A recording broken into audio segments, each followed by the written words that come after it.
अवधूत चिंतन श्री गुरुदेव दत्त श्री स्वामी समर्थ महाराज की जय. श्री स्वामी समर्थ. स्वामी म्हणतात, आज मला तुझ्याशी काहीतरी बोलायचं आहे.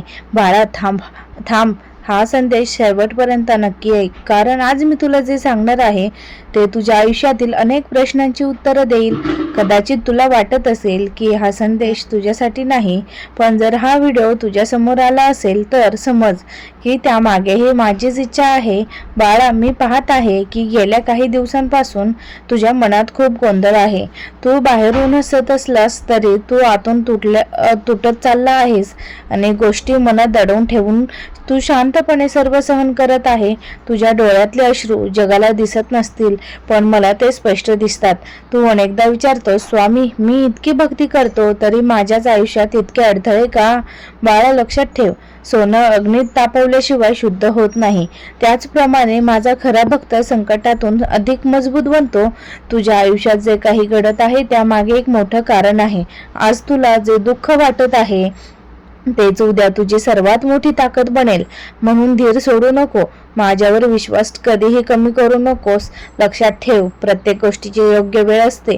फुलाला उमलण्यासाठी वेळ लागतो, बीजाला वृक्ष होण्यासाठी वेळ लागतो. तसेच तुझ्या आयुष्यातील चांगल्या दिवसांनाही योग्य वेळ आहे. ती वेळ आता हळूहळू जवळ येत आहे. मी तुझ्यासाठी मार्ग तयार करत आहे. तुला फक्त श्रद्धा आणि संयम ठेवायचा आहे. चिंता करून काहीही बदलत नाही. मन श्रद्धेने केलेली प्रार्थना नक्की बदल घडवते. आजपासून एक संकल्प कर. सकाळी उठल्यावर आणि रात्री झोपण्यापूर्वी मनापासून फक्त 11 वेळा म्हण, श्री स्वामी समर्थ. हे शब्द तुझ्या मनाला शांत करतील आणि तुला नवी शक्ती देईल. जर हा संदेश तुझ्या मनाला स्पर्श करून गेला असेल तर कमेंटमध्ये श्रद्धेने लिहा, श्री स्वामी समर्थ. तुझी ही श्रद्धा तुला माझ्या कृपेच्या अधिक जवळ घेऊन येईल. मी तुझ्या सोबत होतो आणि कायमही असेल. बाळा, अजून एक गोष्ट तुला सांगायची आहे. तू सतत भविष्याची चिंता करत आहेस. उद्या काय होईल? माझं काम होईल का? माझं नशीब कधी बदलेल? असे अनेक प्रश्न तुला मनात दररोज येतात. पण बाळा, ज्या गोष्टीची जबाबदारी तुझ्या मनावर सोपवली आहे तिची चिंता पुन्हा तू का करतोस? मी तुझी प्रत्येक प्रार्थना ऐकली आहे. एकही प्रार्थना वाया गेलेली नाही. फक्त त्याचं फळ योग्य वेळी तुला मिळणार आहे. त्यामुळे अधीर होऊ नकोस. माझा वेळ कधीही चुकत नाही. तुझ्या आसपास काही लोक असे आहेत जे तुझ्या प्रगतीवर आनंदी नाहीत. ते तुझा आत्मविश्वास कमी करण्याचा प्रयत्न करतील. त्यांच्या शब्दांमुळे स्वतःला कमकुवत समजू नकोस. त्यांच्यापेक्षा माझ्या शब्दावर विश्वास ठेव, कारण मी तुला पडण्यासाठी नाही तर उभं राहण्यासाठी शक्ती दिली आहे. तुझ्या घरात गेल्या काही दिवसांपासून ताणतणावाचं वातावरण आहे. मनासारख्या गोष्टी घडत नाहीत. पैशाची चिंता, कामाचा ताण आणि नात्यांमध्ये गैरसमज यामुळे तू अस्वस्थ झाला आहे. पण लक्षात ठेव, प्रत्येक वादळ कायमचं राहत नाही. शांतता पुन्हा येतेच. आज मी तुला एक छोटासा उपाय सांगतो. आजपासून सलग 11 दिवस सकाळी किंवा संध्याकाळी शांत मनाने माझं नाम जप प्रार्थना कर. प्रार्थना करताना फक्त एवढं म्हण, स्वामी, मला योग्य मार्ग दाखवा. माझ्या मनातील भीती दूर करा. माझ्यावर आणि माझ्या कुटुंबावर तुमची सदैव कृपा राहू द्या. ही प्रार्थना मनापासून कर. शब्दापेक्षा भावना महत्त्वाच्या असतात. आणि शेवटी एक गोष्ट नेहमी लक्षात ठेव, संकट हे तुझ्या आयुष्याचा शेवट नसतं.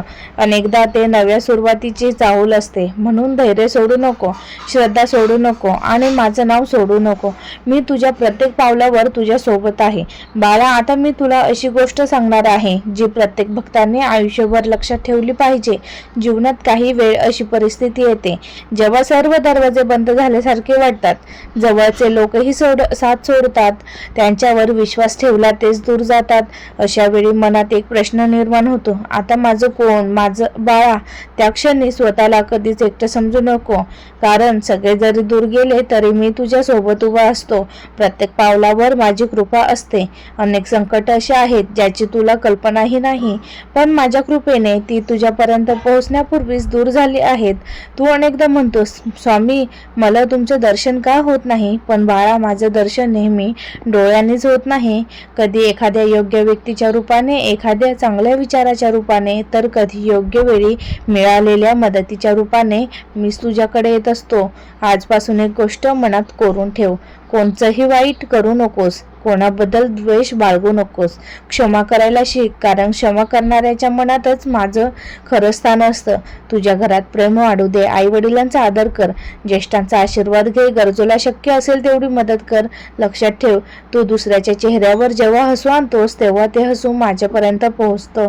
आणखी एक गोष्ट, पैसा, मान, सन्मान आणि यश हे आयुष्य आवश्यक आहे, पण त्यापेक्षा महत्त्वाचं आहे मन शांती. मन शांत असेल तर कठीण प्रसंगही सहज पार करता येतात.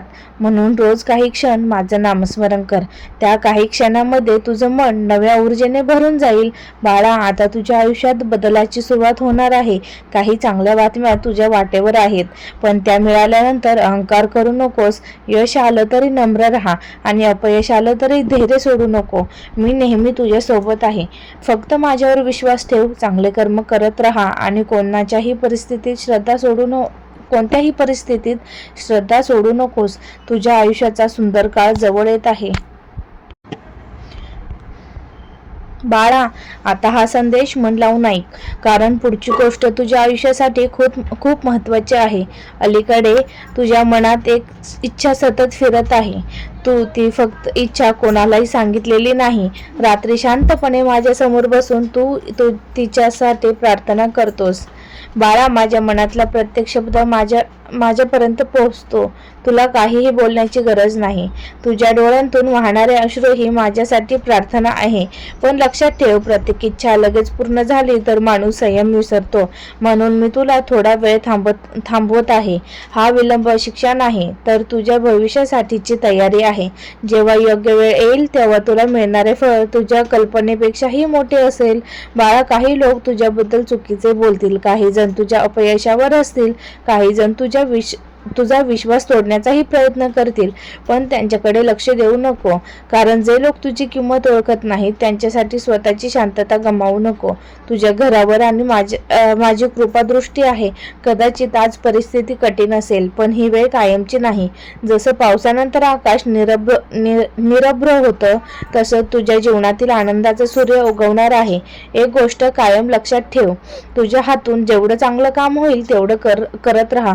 कोणाला मदतीची गरज असेल तर शक्य असेल तेवढी मदतीचा हात पुढे कर, कारण दुसऱ्याच्या चेहऱ्यावर उमटलेलं हसू हेच माझ्यासाठी सर्वात मोठं पूजन आहे. आणि आता मी तुला एक वचन देतो, जर तू श्रद्धा, संयम आणि चांगले कर्म यांची साथ सोडली नाहीस तर मीही तुला कधीच एकटं सोडणार नाही. संकट कितीही मोठं असू दे, त्यात बाहेर पडण्याचा मार्ग मी नक्की दाखवेन. म्हणून बाळा, उद्याची चिंता माझ्यावर सोपव. आजचं कर्म प्रामाणिकपणे कर.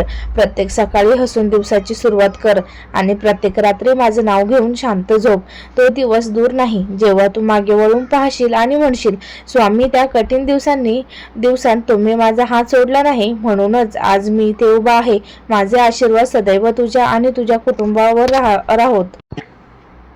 बाळा, अजून जाऊ नकोस, कारण आता मी तुला अशी गोष्ट सांगणार आहे जी तुझ्या आयुष्यात अनेक गाठी सोडू शकते. तुला वाटत असेल की तुझं नशीब तुझ्यावर रुसलं आहे. कितीही प्रयत्न केले तरी शेवटच्या क्षणी काम बिघडतं. कधी पैशाची अडचण, कधी नात्यामधील गैरसमज, तर कधी शरीराचा थकवा. या सगळ्यांमुळे तू मनात खचला आहे. पण बाळा, एक गोष्ट लक्षात ठेव, अंधार कितीही दाट असला तरी तो सूर्योदयाला थांबवू शकत नाही. त्याप्रमाणे तुझ्या जीवनात आलेली ही कठीण वेळ तुझं भविष्य कायम बदलू शकत नाही. माझी कृपा तुझ्या पाठीशी उभी आहे. आज मी तुला तुझ्या मनाची परीक्षा कशी ओळखायची ते सांगतो. जेव्हा सर्व काही मनासारखं घडत असतं तेव्हा माझं नाव घेणं सोपं असतं, पण जेव्हा संकट येतं आणि तरीही माझ्यावरचा विश्वास कायम राहतो तेव्हाच खरी भक्ती सिद्ध होते. मी तुझ्याकडून मोठे यज्ञ, मोठी देणगी किंवा मोठे प्रदर्शन मागत नाही. मला हवं आहे फक्त तुझं निर्मळ मन आणि अढळ श्रद्धा. बाळा, आजपासून तक्रार कमी कर आणि कृतज्ञता वाढव. सकाळी डोळे उघडल्यावर एकदा मनापासून म्हण, स्वामी, आजचा दिवस दिल्याबद्दल तुमचे आभार. बघ, हळूहळू तुझ्या मनातील भीती कमी होईल आणि आत्मविश्वास वाढेल. तुझ्या घरात सुख, शांती आणि समाधान नांदावं अशी माझी इच्छा आहे. म्हणून घरात कटू शब्द वापरू नकोस. राग आला तरी थोडा वेळ शांत राहा, कारण एक कठोर शब्द अनेक वर्षाचं प्रेम तोडू शकतो आणि एक प्रेमळ शब्द तुटलेली मन पुन्हा जोडू शकतो. बाळा, तुझ्या आयुष्यात एक नवीन दार उघडण्याची वेळ जवळ येत आहे. आज तुला ते दिवस नसेल, पण मी तुझ्यासाठी मार्ग तयार करत आहे. योग्य व्यक्ती, योग्य संधी आणि योग्य वेळ हे तिन्ही तुझ्या आयुष्यात एकत्र येतील. फक्त एक वचन दे, कितीही मोठे यश मिळालं तरी गर्व करणार नाहीस, कितीही मोठं संकट आलं तरी श्रद्धा सोडणार नाही, आणि कितीही व्यस्त झाला तरी दिवसातून काही क्षण माझं नामस्मरण करशील. बाळा, मी तुझ्या प्रत्येक प्रार्थनेत आहे, तुझ्या प्रत्येक अश्रूत आहे, तुझ्या प्रत्येक संघर्षात आहे. आणि जेव्हा तुला वाटेल की आता काहीच उरलं नाही, तेव्हाही मी तुझा हात धरून उभा असेल. म्हणून हसत राहा, धैर्याने जगत राहा आणि चांगली कर्म करत राहा. बाकी सर्व माझ्यावर सोड. अनंत कोटी ब्रह्मांड नायक राजाधिराज योगीराज श्री स्वामी समर्थ महाराज की जय. बाळा, आता माझ्या या संदेशाची सांगता करण्याची वेळ आली आहे. आज मी तुला जे काही सांगितलं ते फक्त ऐकण्यासाठी नव्हतं, तर तुझ्या आयुष्यात उतरण्यासाठी होतं. लक्षात ठेव, संकट कायमची नसतात आणि सुखही कायमचं नसतं, पण श्रद्धा कायमची असली पाहिजे. जेव्हा जेव्हा तुझं मन खचेल तेव्हा डोळे मिटून माझं स्मरण कर. मी तुझ्या हाकेला नक्की धावून येईल, कधी धैर्याच्या रूपाने, तर कधी योग्य विचाराच्या रूपाने, तर कधी योग्य माणसाच्या रूपाने तुझ्या मदतीला उभा राहीन. आजपासून एक संकल्प कर, कोणाचं वाईट करणार नाही, खोटं बोलणार नाही, गरजूला शक्य तेवढी मदत करीन आणि प्रत्येक दिवसाची सुरुवात तुझ्या नामस्मरणाने करीन. हा संकल्पच तुझ्या आयुष्याला नवी दिशा देईल. आता मी तुला माझा आशीर्वाद देतो. तुझ्या घरात सुख, शांती, समाधान आणि समृद्धी नांदो. तुझ्या कुटुंबावर कोणतंही मोठं संकट येऊ नये. तुझ्या कष्टांना योग्य फळ मिळो. तुझ्या मनातील भीती नाहीशी हो आणि तुझ्या आयुष्यात आनंदाचे नवे दरवाजे उघडोत. बाळा, माझ्यावर विश्वास ठेव. जे तुझ्या नशिबात आहे ते तुला योग्य वेळी नक्की मिळेल, आणि जे तुझ्यासाठी योग्य नाही ते मिळालं नाही म्हणून कधी दुःखी होऊ नको, कारण मी जे करतो ते तुझ्या हितासाठी करतो. जर हा संदेश तुझ्या मनाला स्पर्श करून गेला असेल तर श्रद्धेने एकदा मनापासून म्हण, श्री स्वामी समर्थ. आणि हा संदेश ज्या व्यक्तीला आज धीर, आशा आणि विश्वासाची गरज आहे त्यांच्यापर्यंत जरूर पोहोचव. पुन्हा भेटू एका नवीन संदेशासह. अनंत कोटी ब्रह्मांड नायक राजाधिराज अक्कलकोट निवासी श्री स्वामी समर्थ महाराज की जय. श्री स्वामी समर्थ.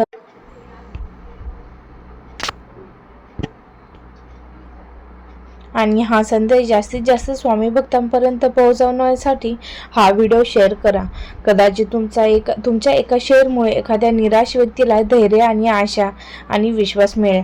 अशा स्वामी समर्थांच्या प्रेरणादायी कथा, संदेश, भक्तिमय व्हिडिओ पाहण्यासाठी आमच्या चॅनलला सबस्क्राईब करा आणि बाजूला असलेली बेल आयकॉन दाबायला विसरू नका, म्हणजे प्रत्येक नवीन संदेश सर्वात आधी तुमच्यापर्यंत पोहोचेल. स्वामींची कृपा तुमच्यावर आणि तुमच्या संपूर्ण परिवारावर सदैव राहो. श्री स्वामी समर्थ.